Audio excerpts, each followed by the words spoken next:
Luzon, Visayas, Mindanao, handa na ba kayo? KP Kilos Pronto! KP Kilos Pronto! Serbisyong totoo mga boss, ito ang sumbungan ng bayan. Ora mismo, aksyon agad at maaasahan. Lahat ng question ay may solusyon. Sa bawat hinaing, katumbas ay aksyon. Kilos Pronto! Di ka na magtitiis at mabibigyan ka dito ng resulta mabilis. Dahil ang bitag, walang pinapalagpas. Sa tropang Ben Tulfo, wala kang ligtas. Kilos Pronto! Ipaglalaban ng karapatan, problema'y matutugunan. Maraming katanungan dito ay masusolusyonan. Kilos Pronto! Kakampi ng masa, humanda ang lahat. Sa bawat abusado, ito na ang katapat. Napakatibay na programa na inyong hinahangad. Walang patumpik-tumpik at kumikilos agad-agad. Kilos Pronto! Ang ating sumbungan, madali lapitan at agarang kang matutulungan. Na kahit anong krimen, handa naming harapin. Basta hustisya'y makamit, lahat ay aming gagawin. KP Kilos Pronto! KP Kilos Pronto! KP Kilos Pronto! Magandang hapon, paggabi na ho dito sa Luzon, sa Visayas at Mindanao, sa Pilipinas ho. Sa mga suki ho natin overseas, Biyernes ho sa Pinas, ika-11 ng Enero. Tuloy-tuloy lang ho ng pag-aksyon at sumbong dito ho sa aming nag-iisang pambansang sumbungan ng Bita Kilos Pronto. Ito ho'y public service lang ho, alahong personalan ko kayo tatamaan. Alam niyo na ho kung saan ho kami hahanapin sa Ritual Center, 102 Timog Avenue sa Quezon City. Bukas ho kami araw-araw. Pwede ho niyong padala yung inyong mga sumbong sa pamamagitan ho ng aming email address bitagkilospronto@gmail.com, sa website ho bitagmedia.com, o pwede ho ka tumawag sa 281-4257. Ay, diretso na ho tayo mga boss. Sumbungan, imbestigahan at serbisyo publiko. Umpisa na!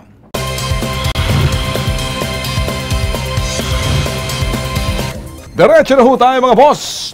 Isang Pinay domestic helper mula ho sa isang bansa, sa bansang Saudi Arabia, ang humihingi ho ng saklolo sa Bita Kilos Pronto dahil sa sakit na iniinda ho nito na madalas siyang sumuka na may kasamang dugo, pasintabi kung kayo ho'y kumakain. Gusto niya lang ho sana makapagpatingin sa doktor, pero ang putok sa buhong mabantot na maanghit na among Arabo, ayaw ho ipatingin. At puro lang pangako. Ang buong kwento ay narito.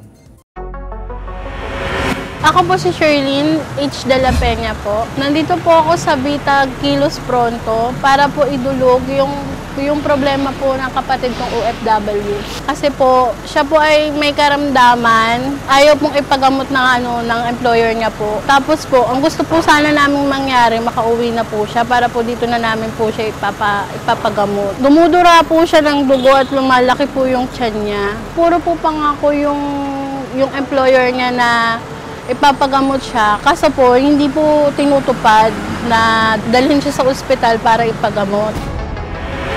Nag-iisang taon ng domestic helper sa Riyadh, yung kapatid mong si Lenny. Opo. Nagkasakit siya. Anong sakit niya roon? Ano po, dumudura po siya ng dugo po.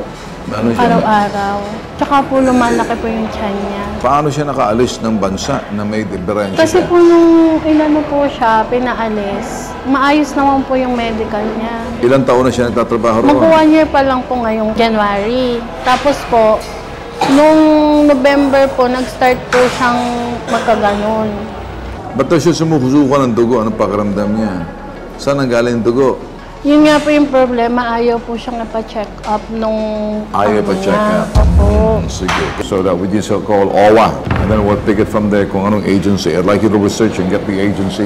So it's also for visitations para mag-intervention din ng POEA. Pasintabi lang ho, ngayon kumakain, medyo kolokoy ho na mga natin, nakalusot ho yung bagay na yan. Dapat may naka-fixilize, kaya lang lumusot lang ho, Sana man kadahilanan, excited na ho siguro magbakasyon ng Sabado, yun ho mga nandyan sa aming editing. Kasama natin ngayon sa ating studio, kapatid ho, si Lenny Hipolito, na si Sherlyn De La Peña. Magandang hapon sa'yo, paggabi na, At okay ka na ngayon. Opo. Kahapon ka nandito, kaya tayo gagawin natin ngayon dahil kahapon maraming OFW. So isang taon na nagtatrabaho bilang DH, ito'y kapatid mo ba ito?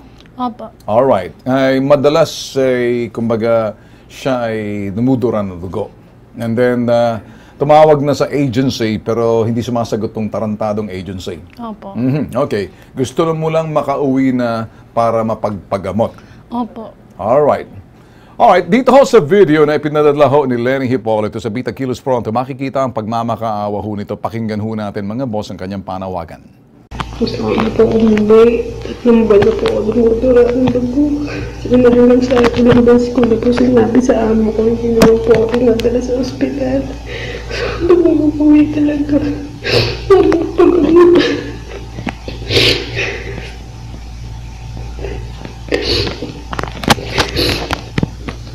Sabahan po ako ng sapato sa amo ko. Kasi kung ako ipiset ko kapag makita ko nagbibideo ay nagbibideo. So gusto ko na po talaga umuwi. Maganda po ako. Nakita niyo na ho yung panawagan ho sa video na pinadala ho sa atin dito. Nagmamakaawa ho yung pobreng OFW. Sa banyo ho siya nagtatago. Kaya kung nakikita niyo mahina ang boses at ang kanyang pagmamakaawa kung maaari makauwi na para mapagpagamot. Kasi kung malaman na siya ay nagsusumbong, kukunin ng cellphone, di wala na tayong contact sa kanya. Kaya sa linya ho natin sa OIC ho ng Advocacy and Social Marketing Division ng OWA, si Sheila Aguilar. Sheila, magandang hapon sa iyo paggabi na sa atin. Magandang hapon sa iyo, Sheila. Magandang hapon din po, Sir Ben, at sa ating mga tagapakinig. Sheila, medyo wag ho tayo manawa rito sa mga paglapit sa atin ng mga OFW, pamilya. Itong isa ngayon, Sheila, DH umiiyak sa loob ng banyo, mahina ang kanyang boses. Sinasabi niya gusto niyang umuwi kasi ito'y lumalaking kanyang tiyan at medyo nananakit at the same time, dumudura na ho siya ng malimit ng dugo. At gusto niya lang magpatingin, mapagamot, pinapangakuan siya ng amo niya, pero hindi ginagawa. So, pag ganitong sitwasyon, Sheila, ano bang ginagawa ng ating polo or OWA doon sa lugar? Siya ba'y pwedeng silipin? Naku, sir, yun ho, mga ganyang kaso, urgent po talaga ho yan. Kasi kung nagsusuka na nga ho ng dugo, kailangan ho mabigyan talaga ng atensyon yan. Kaya ho, mamaya pagkatapos ho ng tawag na ito, kukunin ko agad yung detalye para masabi na, ma-coordinate na natin sa ating polo, para ma-coordinate din po agad sa kanyang foreign agency doon, para mabigyan siya ng medical attention. Alright. Hindi po lumala kung ano-ano po yung karamdaman niya ngayon. Sheila, maganda yung napapakinggan ho kayo sa TV at nationwide, worldwide, napapanood ho tayo na gano'n ang hakbang na ginagawa ng ating pamahalaan na kapag medyo may karamdaman tulad niya, sumusuka na ng dugo at may karamdaman, agaran dapat siya'y mabisita, makita, So, best effort na lang, Ma'am Sheila, baka magawan ho natin ng paraan at para nang sa ganun mapauwi agad natin. Kasama natin ngayon, Sheila, ang kanyang kapatid. Nandito, si Sherwin de la Peña. Gusto mong kausapin si Sheila? Ayan, anong gusto mong sabihin sa kanya? Nakikiusap po sana ako na matulungan po kaagad yung kapatid ko. Opo kayong mag-alala at yan po ay i-endorse po agad natin sa ating Polo OWA at tututukan po natin ang kasong to kasi kung ganyan nga ho ang kalagayan ng OFW, hindi po dapat talaga natin yan pinapatagal. Kailangan mabigyan mo ng agarang aksyon. Alright, so, dyan, okay. Sa linya ba natin ngayon, andyan din ba? Si Admin Olalia. Okay. Si Admin Olalia sa kabilang niya. Sheila, sandali lang. Admin ito ay si Bernard Olalia. Sir, magandang hapon. Paggabi na, magandang hapon po sa inyo, sir. Sir, good afternoon din po, sir. And good afternoon po sa mga nakikinig po at po sa programa po. Kakausap lang ho namin Yusek Olalia sa kabila sa ating OWA na tutulong agaran. Parang wala ho sir ginagawa yung agency kaya tumawag ho kami sa inyo na hindi ni Dedma ho yung pamilya ng OFW na lumapit ho sa atin. Sumusuka na ng dugo pero tutulong na ngayon pasisilip ng ating OWA sa Saudi. Yun hong kalagayan ng ating OFW. Pero sir, kami nilalapit na rin ho namin sa inyo kasi may mga agency tulad ho nito. Ayaw hong, kumbaga, dinidedma. Ang pangalan ho ng agency, baka pwede nyo ho siguro patawag, sir. ABC Global Employment Manpower Services, sir. At ayaw sagutin yung aming tawag, hindi sumasagot, sir. So yun lang aming pakiusap, sir. Baka sakaling pwede ho kayong lapitan din ang staff natin kasi parang pagbabaliwala ay samantala yung OWA dito gumagawa ng nakabang, sir. Ha? Sige po, sir. Ganito po, sir. Repatriation po yan kasi kababayan, sumusuka na Yes, dugo, yes. Gagawin ho. Kailangan ibalik na natin dito sa Philippines yan, no? Para makuha natin yung kanyang condition, ano? Yes, sir. Opo. And okay po ang tawag yan, nearest of kin request for repatriation. Pag hindi pa po inasikaso, papuntahin niyo na po dito yung tao, yung ating kababayan. Sige, sir. Yung kamag-anak ng Kwan, at kami na pong bahala, sir. Okay, sige sir. Pareho. Willing din ho tumulong yung sa sila Sheila Aguilar sa social marketing natin. Pero mas maganda sir, pare-pareho at napapanood ho sa buong mundo at yung mga OFW rin sa ibang bansa at dito ho, Luzon, Visayas, Mindanao na nagkikipagtulungan ho yung OWA, ganun din ho yung POEA ito sa kapakanan ho ng ating OFW. Sir, maraming salamat Yusek Olalia, ganun din sa iyo Sheila Aguilar. Ma'am? Welcome, sir. Welcome, Salamat sir. din po, sir. Alright, sige. Okay, nakita mo, agaran ng kilos natin, ha? May sasabihin ka pa? Marami pong salamat. Di bale, magpapasalamat ka pag nandito na mismo yung kapatid mo, ha? Pero ngayon, gagawin pa lang natin, gagawa pa lang tayo ng hakbang, napakilos natin pareho yan, ha? Okay na sa'yo? Opo. Alright, sige. Standby ka lang pagkatapos tutulungan ka namin dito, ha? Ito naman ho, at next na sumbong, alam niyo ho, klase-klaseng sumbong na dumarating ho sa amin dito sa Bitag Kilos Pronto. Bukas na ho ang aming tanggapan pagdating ho ng alas 9 ng umaga. Baduhin ho natin dito, malaking pagkakaiba ho yung aming sumbungan. Ito ho yung ating pambansang sumbungan ng Bitag Kilos Pronto. Ngayon mga boss, kung sumbungan ang pag-uusapan, kami ho ang totoo, pambansa. Yung sumbong ho, kilos agad. Tinatanggap ho namin, di ho kami namimili. Ngayon, susunod ho na sumbong. Kakaiba naman tong sumbong na to. Dahil ang pobreng empleyado, okay? Ito ay kakaibang kwento na to. Sinibak ho ng amo, gawa nga ho sa Facebook status nito. Dagdag pa nang nagre-reklamo at ng kanyang mga kasamahan, wala raw silang minimum sa kanilang sweldo. Pati holiday, 13th month pay, overtime pay, atrasado. Ito, buong story ho nila panoorin. Ako po si Via Dagohoy. Dito po ako sa Bitag Kilos Pronto. Nirereklamo ko po ang Bionic Auto Seat Cover. Dahil po tinanggal po nila ako dahil sa post ko po noong December 23. Nireklamo po namin yung sahod po namin below minimum at saka wala pong holiday pay at saka OT pay. At saka sobra-sobra po yung oras na pinapasok po namin.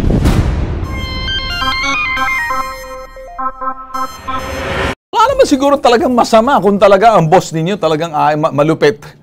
At kaya kung kayo mga bossing nanonood sa atin, ang inyong kalupitan ay talagang magso-social media, mga tauhan. May karapatan ba kayong tanggalin sila kung sila nagsasabi ng totoo? Maliban na lamang kung gawa-gawa ng kwento, may mga putok sa buhong hinayupa kayo. Ang mga manggagawa natin talagang magsasalita yan kapag dinehado.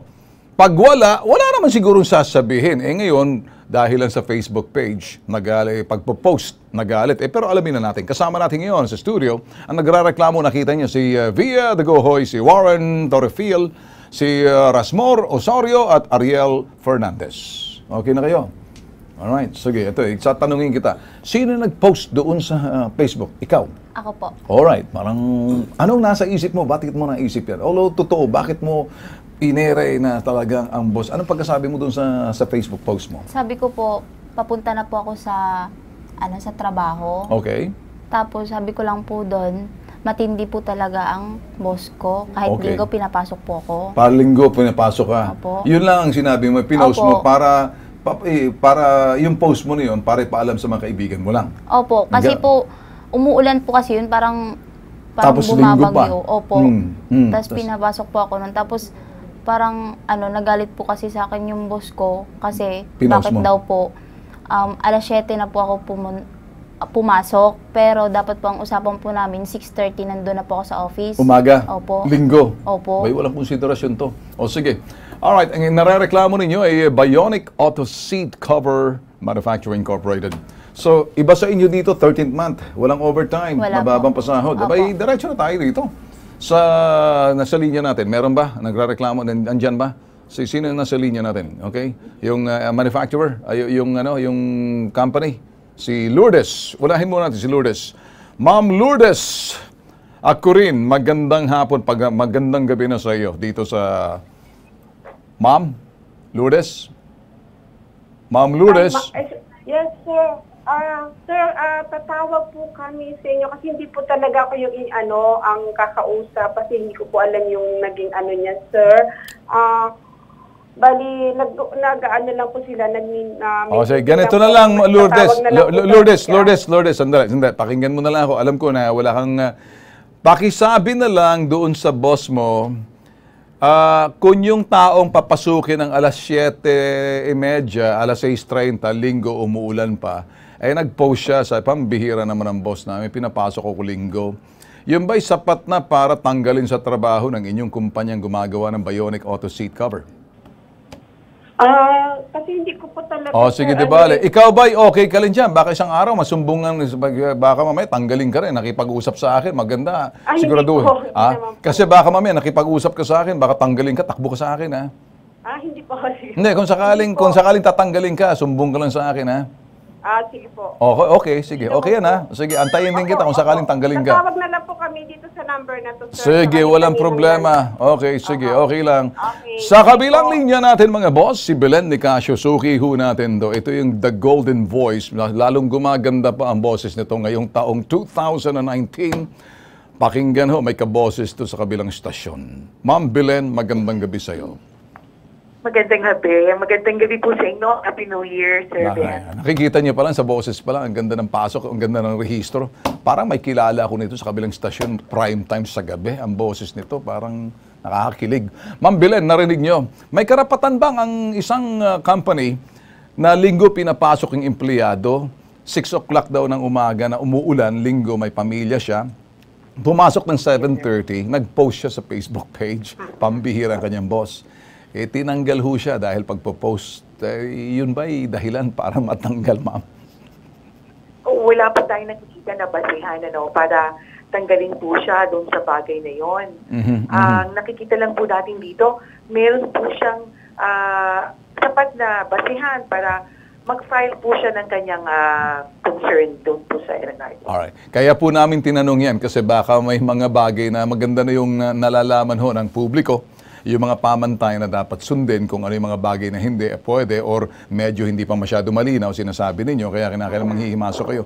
Maliban ho rito, kinukomplain din ng ibang kasamahan niya dahil 4 ho sila, yung ibang kasamahan niya hindi pagbabayad ng overtime, 13th month kasama? 13th month, ganun daw ma'am. Parang siguro ma'am, anong inyong masasabi rito? Papupuntahin natin sa inyo para mapakinggan mo. Pwede naman sir. Mag-file po sila for money claims at yung sa kanya nga po yung kanyang illegal dismissal. Wala naman po sa labor code yung sinasabi na basihan. Nang pagtanggal, yun pong pag-sasabi niya, pag-express niya ng kanyang pakiramdam tungkol sa pagpapapasok sa kanya. Alright. Parang freedom of expression yun ma'am.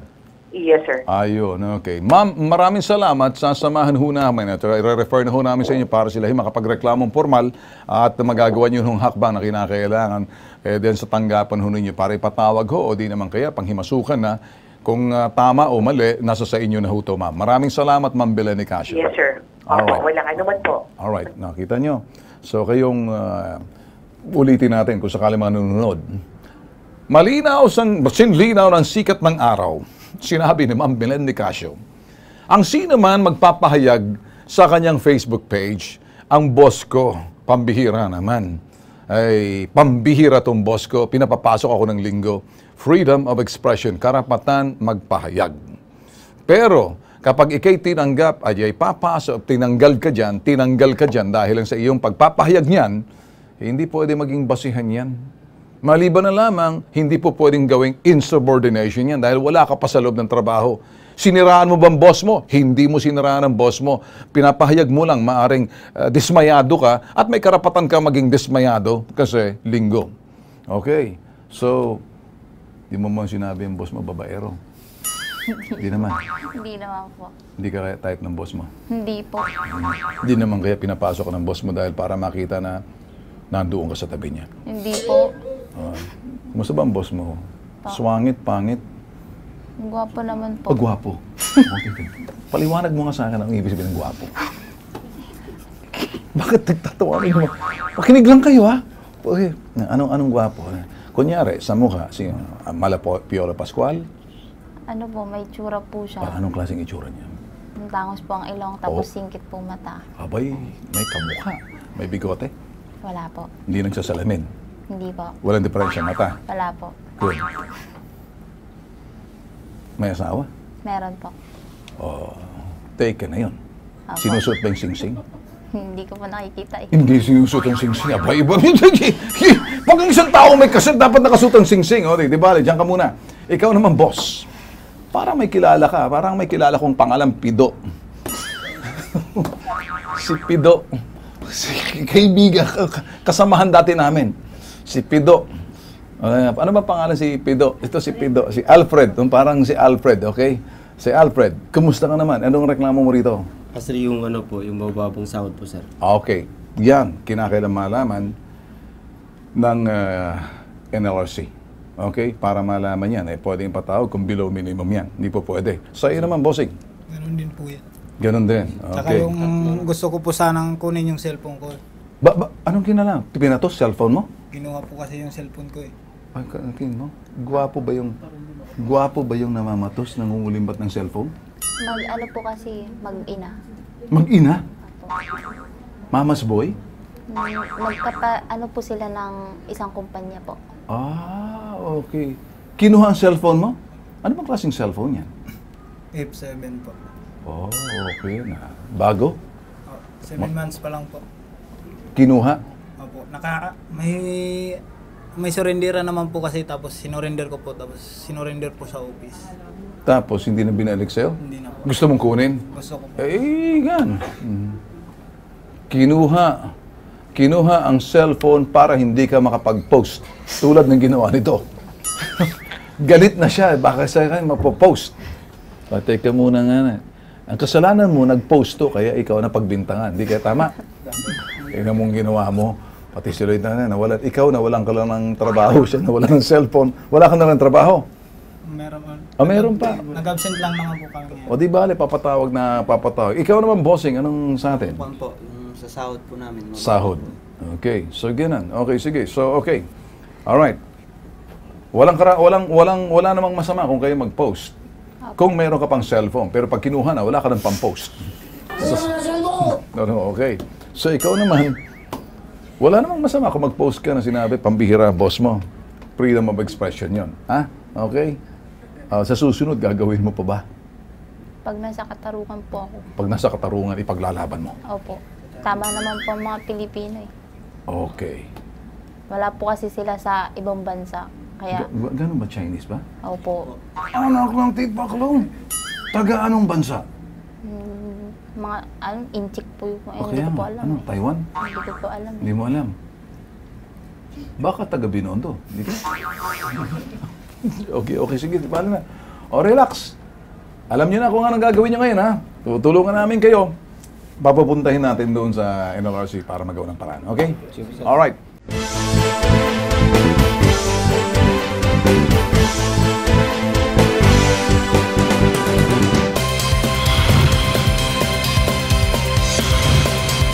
Mga boss, pamilyar po ba kayo sa 4Ps o yung Pantawid Pamilya Pilipino program ng gobyerno?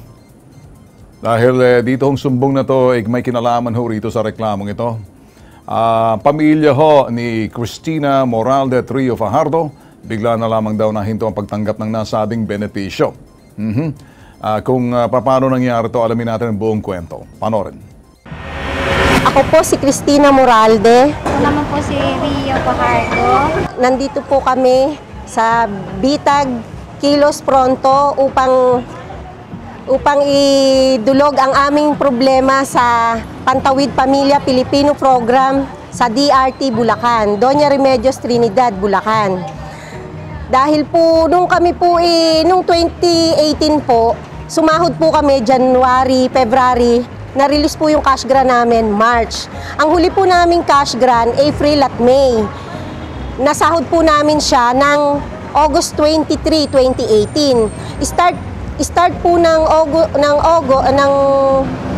June, July, August, September, October, November, December, hindi na po kami nakapag-release ng cash grant. Noon naman pong dumating yung aming ATM ng January 9, ang sabi po sa amin nung taga DSWD, pag daw po yun na-release na yung ATM namin, meron na daw pong laman. Nung pong nung in-inquire naman po namin sa ATM sa Land Bank, wala po siyang laman. Nung po kami nagtanong, sabi po nung ML Municipal Link ng Kamatsile, ang sabi niya po sa amin kahapon ni Mary Nubar, wag na daw po naming hintayin yon dahil hindi naman daw po namin yon pinaghirapan. Wag na daw po naming asahan dahil hindi naman daw po namin yon pinaghirapan. Ang gusto lang po kasi naming malaman, bago po dapat inirelease sa amin yung ATM namin, yung pong aming ATM na gagamitin sa pagre-release ng aming cash grant, in-explain po sa amin na iyan, hindi lahat may laman, lalamanan. Dapat po masabi nila kung kailan kami maghihintay pa kasi po 9 months na yung hinintay namin. Ang gusto po naming mangyari, ma-release po yung cash grant namin na 9 months ng 2018. At saka po yung ngayong 2019, dapat po bumalik sa normal na every second of the month of the year, magre-release kami ng cash grant namin. Makakasama natin ngayon sa studio. At wag na natin pa iharap sila dahil na baka maubusan na tayo ng oras. Hindi pa na-release yung kanilang benepisyo. Mahaba-haba na ho. Alamin ho natin kung bakit. Ano? Sa kabilang linya natin, andyan si ASEC Assistant Secretary Glenda Rilova, spokesperson ng DSWD. Magandang gabi po sa iyo, Ma'am ASEC Glenda Rilova. Magandang gabi po, Sir Den. Okay. At Happy New Year po sa inyo. Happy New Year din, ma'am. Ma'am, eto ho, may dalawa ho rito na beneficiary daw ho sila ng 4Ps. At sinasabi ho nila na hindi pa raw ho nila natatanggap yung kanilang benepisyo ng 4Ps simula nung 2017 na wala raw hong pondo. Noong 2018, tuluyan nang nahinto at hindi na natanggap yung kanilang 4Ps. Ano po kaya ang dahilan kung bakit ho na natanggal ho yung kanilang pagiging beneficiary ng 4Ps pag ang isang individual na supposedly beneficiary ng 4Ps at natigil ho ang kanilang beneficiary? Ano hong nakikita ho ninyo, ma'am? Sir, usually po, ang 4Ps po natin kasi ito po ay conditional cash transfer. Ibig pong sabihin, para po ma-receive po nila yung grant, kinakailangan pong may performance po sila ng certain activities. Okay. Opo. Katulad po ng dapat po, ang kanila pong anak na pumapasok sa eskwela ay merong 85% po ng attendance. 85%, okay. Opo. Kinakailangan po yung mga bata po pinapa-deworm nila at dinadala po nila sa ating mga health centers buwan-buwan. Opo. At kung naman po may nanganak, kinakailangan po may may prenatal siya every quarter and then postnatal po after 6 weeks po niyang nakapanganak. All right. Opo, sir. At kinakailangan din po may uma-attend po ng family development session buwan-buwan. Okay. Ma'am. Ngayon po, sir, halimbawa hindi po sila naka-perform itong mga conditionalities na ito, hindi po talaga sila makaka-receive. Alright. Okay. Ma'am, malaking bagay. Salamat ho sa pagtanggap ng aming tawag at kami ho'y nagpapasalamat kasi laking tulong ho sa ngalan ho ng public service, informational, educational, ma'am, sa inyong pagsasalita sa ere bilang Assistant Secretary at marami hong nanonood sa atin sa ibayong dagat din, Luzon, Visayas at Mindanao dito sa ating programa. So ito ho mga condition of performance, trabaho nung mga beneficiaryo kasi conditional to, sinasabi niyo, ma'am. Tama? Yes, sir. So 85% kinakailan may attendance yung attack nila sa eskwelahan. Opo. Pangalawa, may mga deworming process pagdating sa health center para doon sa mga anak, okay? And uma-attend na ng sinasabi ninyo mga parang seminar na something na parang sila'y medyo maliwanagan doon sa kapalit ng pribilehiyong ibinigay sa kanilang pamahalaan. Parang ganun, ma'am. Yes, sir. Opo. Doon po kasi tinuturuan po sila ng value formation. Binibigyan din po sila ng mga livelihood skills. Okay. Tinuturuan sila kung paano maging mabuting mga magulang, sir. Ayun, okay. Parang sinasabi niyo, kahilintulad din ng welfare sa ibang bansa na may condition din. Parang ganyan. Actually, sir, yun nga po yung difference ng ating conditional cash transfer. Sa ibang bansa po, wala pong kondisyon. Pero dito po sa atin, naglagay po tayo ng added value factor in order for us to develop naman po itong mga values po ng ating pamilyang Pilipino. Okay. Ma'am, ang sinasabi po kasi ditong sa kasama natin ngayon, pakakausap ko sa inyo, patatanong ko rin para magkaliwanagan, Meron daw dumating kasi na ATM. Sa ATM, wala na raw hong laman simula noon. So, maganda ho siguro si Cristina Moralde at si Rio Fajardo, sila na ho magtanong sa inyo kasi mas magandang natatanong ho kayo. Ako naman, para sa kaalaman, sa kabatiran na kararami. Sinong una sa inyong gusto magtanong sa kanya? Ito na si Asik na mismo. Sir, good afternoon po, ma'am. Ma'am Glenda. Ay, magandang hapon po, ma'am. Ang tanong ko lang po kasi, ma'am, yung po kasing 9 months, sabi po kasi nung ma-release po yung ATM namin, may laman na daw po yun, ma'am. Ngayon po, ang tanong lang po kung bakit po walang laman yung ATM. Sige po. Ma'am, napunta na po ba kayo sa ating, ma'am, napuputol po? Sige. Okay. Narinig namin kayo. Okay. Tuloy lang, ma'am. Tuloy lang. We're hearing you. Opo. Ma'am, kasi kung gusto ko pong malaman kung nakapapunta na po sila sa ating field office. Bumaba sa field office? Nakabisita ko sa field office? Yes, ma'am. Okay. Oo raw, nakapunta sa field office. Nagpunta na. Oo. So ano po yung binigay sa kanilang sagot ng ating mga grievance? Kasi Sir Ben, meron po kasi kaming opisina na talagang tumututok para po sa ating mga grievance. Ang tawag po namin ito yung grievance unit. Alright. So, right there and then po, i-validate po kung bakit po sila hindi nakaka-receive. And usually nga po, ang nag-a-offer is non-compliant. So, in order for us po, sir, siguro to resolve this, kukunin ko na lang po yung ID number ni Ma'am ID Ember. And then, okay, yes, ma'am. I-text na lang po sa akin yung ID number and then mag-follow up po ako sa inyo kung ano po yung response ng ating field office. Sige, ma'am. Okay, ma'am. Maganda ho yung sinabi ninyo para nagkakaintindihan ho. Ay, malaking tulong ho talaga itong ginagawa nyo, ma'am. Ano?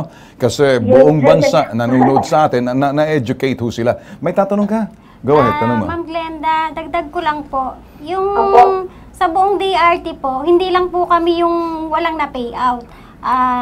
Sa 600 plus po na grantee po ng Pantawid Pamilya Pilipino Program, 1/4 lang po ang may laman ng na cash grant na ATM po. Tapos 4 months lang po. Alright, 4 months. Okay. O sige po, ma'am, ganito po, no, unang-una, kayo pong dalawa, ibigay niyo po sa akin ang inyong Pantawid ID number. Okay. And then ako na po mismo, ang opisina ko na po ang magpa-follow up sa ating pong field office. Alright. And then pakibigay na rin po sa akin yung lugar po nyo, yung barangay, saka yung cluster, yung pong cluster nyo, at kung sino po yung inyong ML. Ha? Para po ma-follow up po sa ating field office, and then I will report back to the radio program po of Sir Ben. Okay. Sige, okay. Okay po? Alright. Okay. Sige, ma'am. Gagawin ho namin yan, ma'am. Tutulong na rin ho kami, ha? Okay po, Sir Ben. Maraming salamat po. Walang anuman, ma'am. Maraming salamat din. Okay. Happy New Year again. Okay, Happy New Year. Bye-bye. Okay.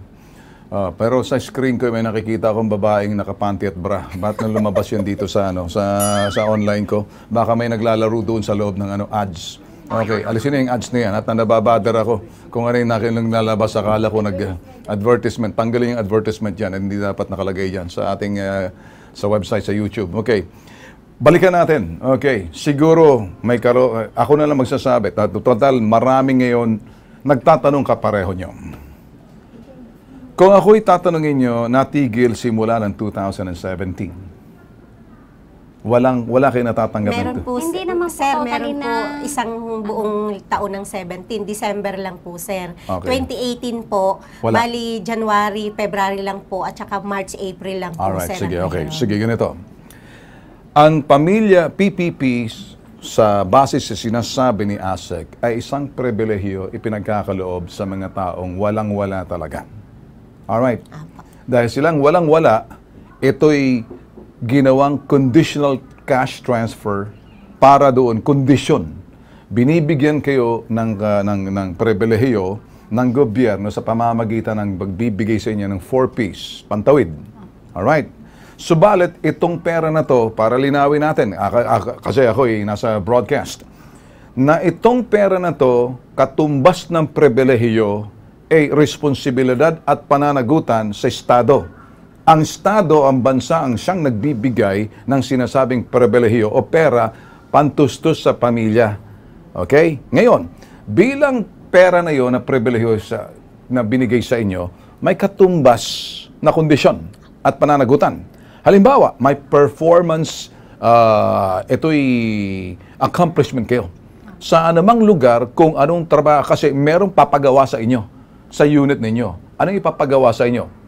Ang ipapagawa sa inyo ay maaaring, kunyari, bagay na kung ano man yung napagkasunduan, papagawa sa inyo. Okay? So, hindi po pwedeng ikay nasa bahay lang nang walang kapalit. Kayo ba'y nagsiservisyo rin doon? Okay. Community service. Community service. Okay, sige. Ang katumbas niyan, maliban dyan, pati yung iyong mga anak na sinasabing mga anak ninyo, 85% uma-attend ng sinasabing klase na talagang pumapasok sa eskwelahan kasama sa kondisyon yun. Linawin natin. Ngayon, yung sinasabing pagpapupunta sa health center, deworming, pagpupurga, kasama rin yun. Uma-attend din kayo ng mga workshop, lahat kayo.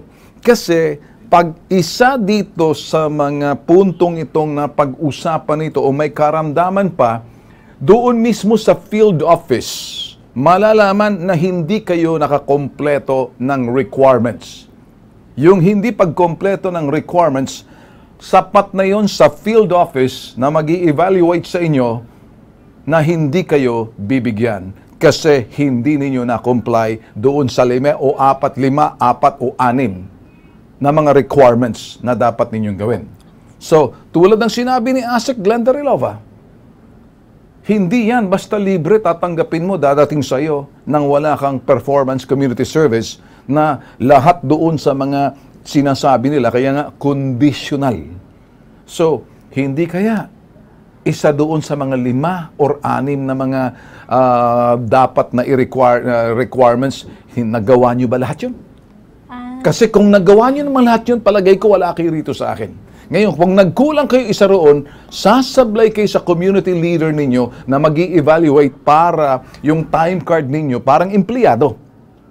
Kayo'y maglalagay ng time card ninyo na talagang pumasok kayo. Kapag nakita na hindi kayo pumasok, hindi kayo sisweldo. Tulad ng sa conditional cash transfer, parang empleyado rin kayo doon ng gobyerno. Kasi magtatrabaho kayo, may papagawa sa inyo community service, may mga kondisyon. Anumang bagay na hindi ninyo, pag anuman doon pumalpak at hindi nyo napaliwanag sa nag-check para sabihin, approved to, o di tatanggap kayo sa inyong ATM.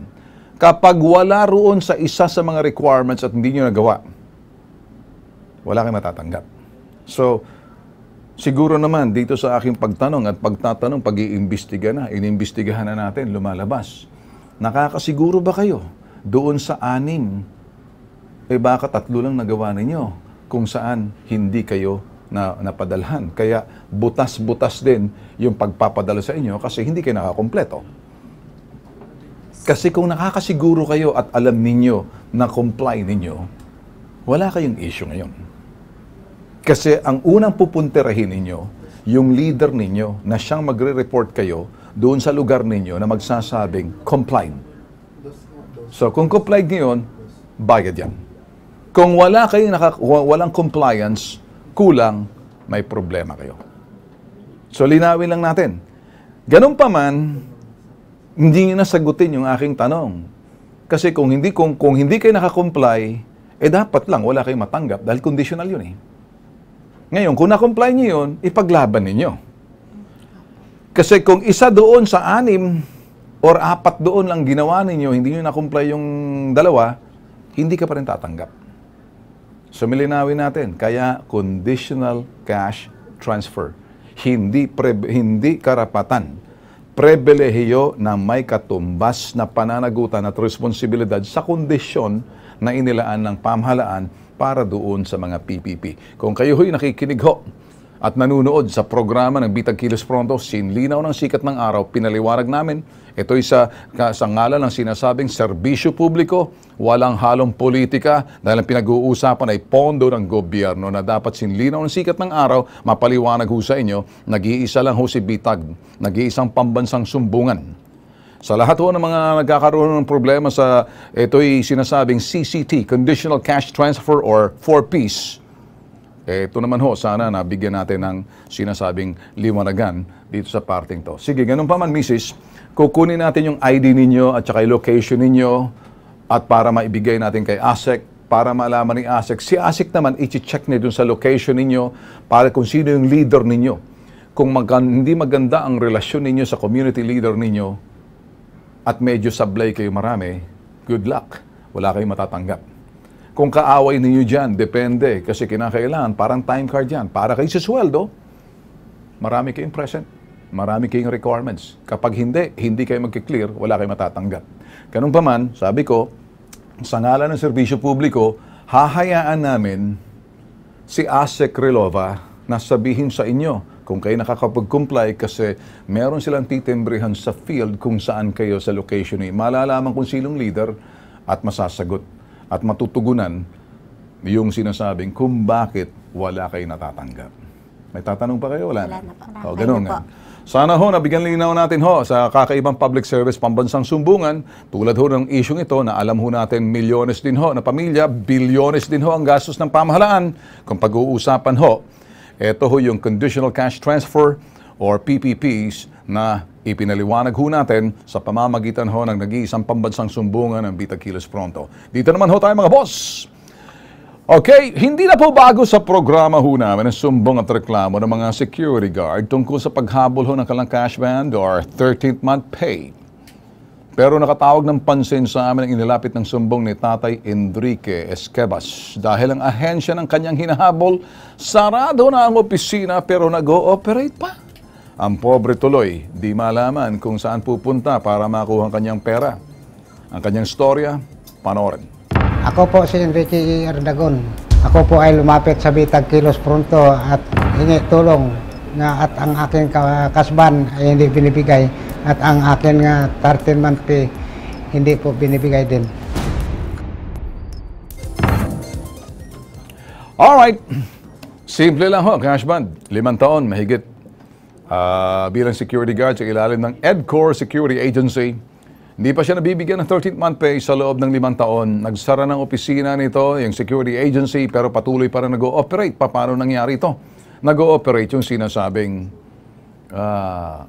nag-ooperate siguro dito yung kumpanyang pinagtatrabahuan mo. Yung agency mo sarado na? Yung agency ko, sir, hindi pa sarado. Pero bukas pa?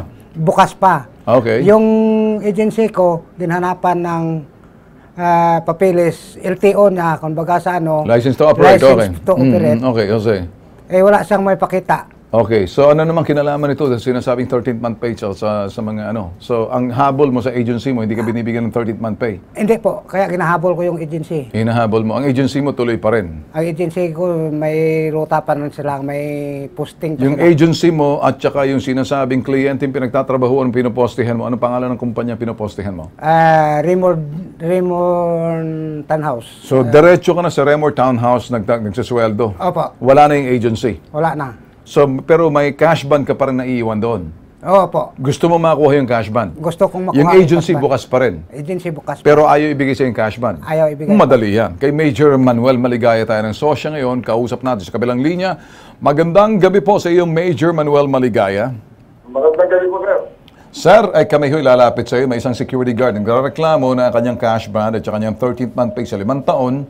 Siya ay nakaposte raw sa isang townhouse. Pero hindi daw binibigay sa kanyang cash band. Kasi diretso ka na ba sa ano? Sa may-ari ng building po. Sa may-ari ng building, wala ka na sa agency? Wala na po. Pero yung cash band mo, hindi mo ba nakukuha sa agency? Hindi po. Ginakuha ko ngayon, hindi ibigay man. Ayaw ibigay sa'yo? Ayaw po. Hindi binibigay sa'yo. So hindi mo ba nakukuha yung cash band mo sa security agency? Hindi Gusto po. mo lang makuha? Gusto ko makuha. Alright. Major, matutulungan ho ba natin na makuha man lang yung kanyang... siguro, sir, papuntay na lang sa Mandig, sir, sa opisina para pasamahan natin doon. Ayun. Walang problema, may. Yung security agency nila. Alright. Diyan ako bilib sa iyo, Major. Saludo po ako. Pagdating dyan, action agad ay sa Monday ho. Talagang sasamahan na lang ho namin. Ha? Alright. Maraming salamat, Major Manuel Maligaya sa Sosyo. Alright. Mabuhay po kayo. Ganun lang kasimple. Saka nagpaalam ako sir kahapon kasi yung baril ko. Ibang baril na yan. Doon ka magpaliwanag sa sosya. Ayokong pakialaman yan. Baril yan May gun ban. Napaalam ako sa taga-sosya kasi doon ka sa sosya magpaliwanag. Hindi ako sosya. Okay, akin lang yung 13th month pay at cash ban. Doon. Sir. Ano pa man ang gusto mong idulog sa sosya, sasagutin ng sosya. Opo, sir. Gun ban na sa linggo. Opo. Sige, doon ka makipag-usap sa baril. Okay? Ayos ba sa'yo? Okay, sir. Meron ka pang tatanong? Itatanong ko lang sana, sir, yung SS ko, di ba nga nagpunta ako dito? Doon ka rin pumunta sa doon rin ako pumunta. Tapos follow up rin nila ako, tulungan nila ako, pasalamatan ko rin, nagtulong sila. Ngayon pa kami nagsisimulang ikot ng post-to-post inspection. Tapos, pero nangako sila nga bayaran nila ang SS. Kag ibigay yung sa akin yung kasban ko, lahat-lahat bibigay nila. Pero hanggang ngayon wala pa rin tuhulog yung SS ko. Pati yung PhilHealth. Sige, ganito muna, isa-isa. Bakit ba ini-installment mo ako? Kanina kasban, ngayon SS. Sa susunod, pag-ibig. Ikaw ba'y may iniibig? Wala na? Wala na, sir. Okay. Loveless ka ngayon. Gusto mo mag-apela na kung sino man ang medyo malungkot dyan, baka sakaling makasama mo bilang kabiyak. Kaya nga yung nagbalik ako dito uli sa'yo para matulungan ako, makuha ako yung kasban. Okay, kasban. 13 months. Kaya nga, ganun ginawa na natin. Akala ko kabiyak Sige, okay. Ayos na yan. Okay na, sir. Sigurado ka. Pero loveless ka. Ibig sabihin, wala kang mahal sa buhay na kasama. Mayroon kasama. Ay, sabi mo kanina, loveless ka. Asawa. May asawa ka na? May asawa. Patingin ang daliri mo. Ba't wala? May sing-sing ka ba? Patingin. Wala, sir. Wala. Ano yun sa kaliwa? Hindi. Wedding ring yan? Panglagaw-lagaw. Pang pasyal-pasyal. May asawa ka? May asawa. Hindi pa wedding ring yan? Hindi, sir. Single ka? Hindi. May asawa. Nasaan ang wedding ring mo? Ay, wala pa. Kasi... Ilang taon ka nang may kasal? Aba, matagal na. Ba't wala ka pang wedding ring? Hindi ko sinusuot So gusto mo sabihin libre ka? Pagka sinuot ko, magtrabaho ko, abala yung singsing, baka sumabit pa sa mga kung ano-anong bagay. Baka sumabit ka sa iba. Okay, sige, hindi na kita pakikialaman.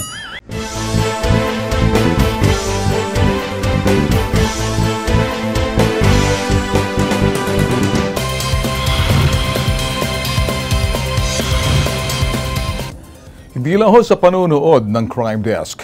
Kayo ho'y nanunood para din paglulutas ng krimen kung kayo mga nalalaman ho ng mga impormasyon. Ito hong saysay kung bakit ho may Crime Desk production ho ng Bitag Multimedia Network.